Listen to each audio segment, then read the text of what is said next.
Gimana Tere? Jadi apa yang menarik hari ini Tere? Nah, yang menarik hari ini sebenarnya beberapa data dari makroekonomi ya yang hari ini menarik perhatian. Yang kemarin kan sempat market US ya yang sempat menguat, habis itu nggak kuat itu karena awal-awal menguat karena wakilnya dari The Fed itu kan udah bilang nih kalau bank sentral karena inflasinya udah turun, bank sentral kedepannya akan memperlambat laju kenaikan suku bunga. Jadi, wah market udah optimis nih. Nah, itu juga yang menjadi sama dengan di dalam negeri ya, di Indonesia ini kan nanti Kamis ini kita nunggu pengumuman kenaikan suku bunga dari BI. Nah, jadi yang bulan lalu itu ada di 50 bips, itu juga market harapannya itu udah di 25 bips nih. Jadi udah bisa dibilang agresifnya itu udah puncaknya ya. Udah sekarang udah oh oke lah, yang penting pelan-pelan turun, asal nggak ada hal-hal yang bikin market shock banget. Oh itu ya udah di pricing in sih benernya gitu. Nah, kalau kita ngomongin sektoral nih, ini kan kemarin lumayan heboh ya. Kemarin nikel ini harganya sempat naik 15%. Udah mentok gitu ya. Karena ada rumor soal ada ledakan pabrik nikel. Nah, ada teman-teman mungkin ada dengar ya beritanya. Wah, kenapa nih nikel ada apa nih? Kiranya China reopening, tapi itu ada benernya juga karena ada story China reopeningnya kan. Jadi hari ini sebenarnya lumayan ramai ya kok yang sebenarnya nanya-nanya soal saham-saham nikel. Nah kita mau bedah nih hari ini karena sekarang kan orang bilang oke, sekarang permetalan menarik nih karena ada story China reopening, terus sekarang lagi ada digelarin G20 ya yang lagi di Bali mulai hari ini. Nah itu kan juga electric vehicle itu juga sangat dipush dengan menuju net zero emission nih pemerintah kita di 2060 kan ya. Nah itu story-nya mulai ada momentumnya lagi nih kayaknya. Tapi kita juga mau tahu nih sebenarnya yang paling benefit dari misalnya nih peningkatan demand untuk nikel sama electric vehicle itu yang mana sih gitu. Jangan sampai kita asal di saham apa aja nih, pokoknya ada nikel dikit gue hajar deh gitu ya kan. Nah kalau Kojogi sama Kobili ada apa nih view-nya gimana? Iya, gue duluan ya kali Jok ya. Nih, ya paling kalau untuk EV ya sebenarnya ini kita tahu lah ya apa meskipun EV ini mungkin perkembangannya nggak bakal mulus-mulus amat karena kan ya kita tahu ya yang namanya EV itu nggak gampang loh, chargerannya harus ini ya kan disiapin juga station chargernya, terus juga kita harus apa nyiapin apa namanya ya pokoknya sarananya tuh baterainya kadang-kadang karena EV kan balik lagi butuh baterai kan Jok sama Tere gitu kan apa percuma nih apa oh kita komitmen ini itu tapi kalau misalnya nggak ada baterainya buat apa karena sedangkan supply baterai ini kan perlu dibikin aman kan gitu loh suaranya aman kan. Aman kok. Oke, oke, ya soalnya kadang-kadang gue ngeliat ekspresi kalian dulu nih untuk ngeliat suara gue hilang apa enggak gitu. Oke, oke. Nah terus apa? Kalau ditanya sebenarnya apa nih yang benefit dari apa EV-EV-an? Sebenarnya saham-sahamnya udah di-rating ya berapa hari ini. Contoh kayak Merdeka gitu kan. Terus juga kayak ya Inco juga kan bisa dibilang kan kayak Merdeka, Inco ini kan terutama Inco ya kemarin ada tanda tangan lagi kan dibikin official nih yang sama apa Zhejiang apa gitu kan yang China itu kan itu udah tanda tangan terus juga ADMR itu ini luar biasa ya meskipun tiba-tiba dia dihapus dari apa MSCI sebenarnya kasihan sih dihapusnya itu karena dia keluar dari yang big tapi market cap-nya juga nggak di small jadi di tengah-tengah akhirnya nggak punya rumah gitu ceritanya kayak gitu kan nah karena nggak punya rumah nih kurang lebih kejadian kayak PTBA nih teman-teman tahun 2018 kemarin kalau nggak salah nggak punya rumah turun tapi habis itu masuk lagi gitu kan. Nah, ADMR juga kan ada ini ya sama Hyundai akhirnya bikin official gitu kan. Sebenarnya yang rumor ADMR sama Hyundai ini kalau teman-teman ikutin dari 2 bulan lalu udah ada kok di berita gitu kan. Nah, jadi kadang-kadang eh, teman-teman harus rajin baca berita juga ya teman-teman ya. Karena kadang-kadang hal yang dirame diomongin sekarang itu sebenarnya dari 2-3 bulan lalu sebenarnya udah sempat keluar berita cuma belum dibikin official aja gitu. Jadi paling kalau ditanya ya Tere ya, apa yang benar-benar benefit buat EV ya, kalau gua personally sih masih stick sama ya MDKA sama ADMR sih. Itu sih. Itu gue jarang berubah lah pokoknya kalau stock pick sih gitu. Kalau udah dua itu ya gue bilang itu terus gitu, MDK ADMR. Wis, oke. Menarik sih, Ya menarik. kalau Tadi sebenarnya kalau kayak MDKA kan juga kita tahu kan si copper itu kan bukan cuma dipakai, maksudnya baru-baru ini, tapi memang dari dulu kalau misalnya ekonomi itu naik kan dia hampir dipakai di semua sektor lah istilahnya ya. Jadi makanya ada yang semain kan ngobrol-ngobrol juga copper ini indikator untuk melihat perekonomian dunia growth atau enggak. Ternyata kan walaupun gerakannya agak slow gitu ya copper price ya, cuman kalau kita perhatiin kan dari Septemberan itu dia udah mulai naik tuh pelan-pelan. Jadi sebenarnya pertumbuhan ekonomi kan memang beneran ada gitu. Makanya kalau ditambah ya oke, nickel price kemarin juga naik. Makanya kalau misalnya mungkin untuk lihat lebih long term mungkin MDKA itu bisa jadi pilihan pertama ya. Nah kalau si ADMR dia spike karena lebih ke berita yang dia dipilih oleh Hyundai Motor kan sebagai salah satu suppliernya.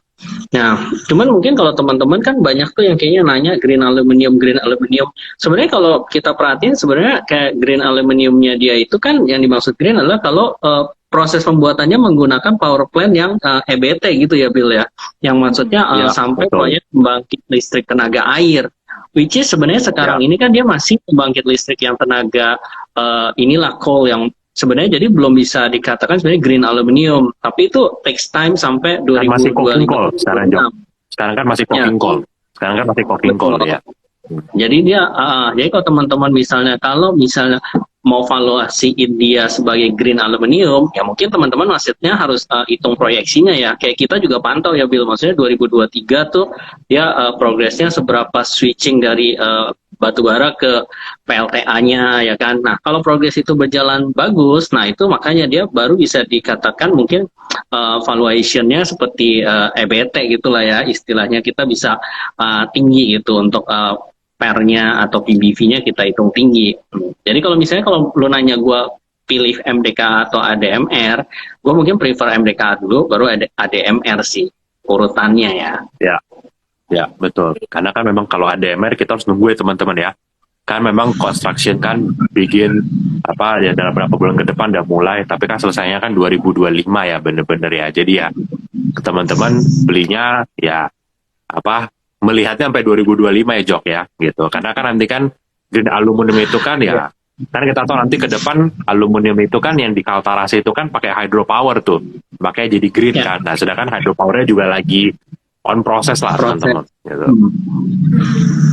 Oke, ini kan kalau ADMR kan coking coal ya. Mungkin di sini ada yang bingung nih lah, kok coal ini apa nih hubungannya, apa bedanya nih sama coal yang biasa nih mungkin. Ini kan yang bikin ADMR itu yang kita selama ini nilai lumayan premium ya. Kalau kita lihat dari segi PE-nya itu kan ada di 14 sekarang ya. Nah, sebenarnya ini kenapa sih masih menarik untuk long termnya gitu?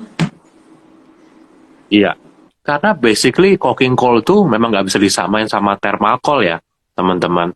Thermal coal itu kan pokoknya gini, kalau orang bilang kalau winter orang butuh batu bara, itu thermal coal, teman-teman.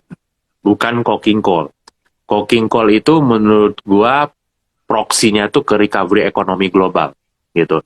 Jadi kalau kita bet bahwa ekonomi global ini bakal recover, terutama ekonomi China nih akan recover, steel demand bakal improve ya kan apa segala macam. Nah, itu coking coal biasa harganya akan naik tuh. Karena coking coal tuh sifatnya menurut gua tuh kayak copper jadinya gitu. Karena dia bukan energy price. Menurut gua lebih ke metal sih dia sih gitu. Nah, jadi intinya teman-teman harus bisa bedain lah coking coal dan thermal coal. Makanya mungkin orang suka ngeliat coking coal kok naik, thermal coal kok turun ya, karena basically dua hal ini hal yang berbeda ya gitu. Cuma memang kemarin-kemarin sempat ada kejadian abnormal, thermal coal tuh naik bahkan di atas coking coal gitu kan. Nah, itu udah kondisi yang sebenarnya itu biasa jarang gitu tuh kayak begitu. Cuma ya baik lagi teman-teman ya, kalau teman-teman percaya China tuh ekonominya bakal reopen, Ya menurut saya sih yang namanya berbahan koper, nikel, coking coal. Nah, play-nya ada di sini nih. Aluminium juga gitu loh. Jadi ya kayak MDKA, apalagi MDKA. MDKA lengkap. Kalau sampai USD turun, emasnya naik. Meskipun ya udah bukan emas depending lagi lah. Dependent lagi lah. Terus copper naik, juga untung. Nikel naik, untung juga. Jadi kalau memang teman-teman yakin USD ini mau weaken, Fed bakal slowing down banget ekonomi reopen di China, nah itu MDK sih gue masih sangat bullish ya. Gitu. Oke, menarik, menarik. Oke, jadi tadi yang soal Kobi bilang ADMR itu masuk ke gengnya dengan proxy economic recovery ya, karena Iya. terkait dengan Hmm. buat aluminium gitu. Nah, tadi kan Bener juga tuh, apa tuh? Abnormal masih jualan Indomie ya, iya bener. Kalau itu betul. Abnormal masih jualan Indomie. Jadi, jadi kita makan bareng nih di abnormal nih. Oke. Tadi aku sempat nanya itu sih, cari tahu juga nih sebenarnya kalau nikel sekarang nikel lagi main itu sebenarnya pemain nikel emiten yang mana sih yang sebenarnya diuntungkan banget.